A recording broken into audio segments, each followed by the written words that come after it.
Oui, 11 ans pour Maria Kolesnikova et 10 ans pour son collègue, l'avocat Maxime Znak. Les chefs d'accusation étaient de tentatives de prendre le pouvoir de manière non constitutionnelle, mettant la sécurité nationale en danger et création d'un groupe extrémiste. Des chefs d'accusation relativement vagues, mais dont le tribunal a rendu les deux défendants coupables. Les avocats de la défense estiment que la culpabilité des deux inculpés n'a pas du tout été prouvée.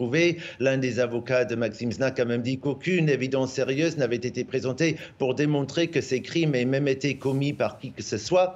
Il compte faire appel, mais bien sûr, bien avant ce verdict, il n'avait pas grand espoir en ce qu'il en serait autrement. La Biélorussie d'Alexandre Loukachenko a déjà condamné à de lourdes peines de prison d'autres candidats d'opposition, comme Sergueï Tikhanovsky, dont c'est la femme Svetlana Tikhanovskaya qui est ensuite devenue la candidate d'unité de l'opposition, ou Viktor Babariko, qui était le favori parmi les candidats d'opposition avant son arrestation en juin 2020. C'est en juin 2021, si je ne me trompe pas, que Viktor Babariko, lui, a été condamné à 14 ans de prison. Maria Kolesnikova et Maxime Znak faisaient partie au départ de l'équipe de Viktor Babariko. Ils ont ensuite rallié Tikhanovskaya, mais ils ont décidé de rester en Biélorussie malgré le risque de se retrouver en prison. Aujourd'hui, tous deux ont essayé de montrer au public un visage déterminé et aux membres de leur famille aussi qui étaient dans la salle et qui ont pu les voir aujourd'hui pour la première fois depuis presque un an.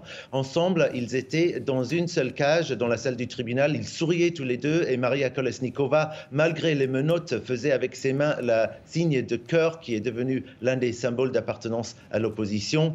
À la sortie de l'immeuble, leurs proches et leurs avocats ont été applaudis, ce qui est maintenant, ces jours-ci, une très rare expression publique d'opposition au régime d'Alexandre Loukachenko. Merci beaucoup, Merci. Gulliver Cragg en direct donc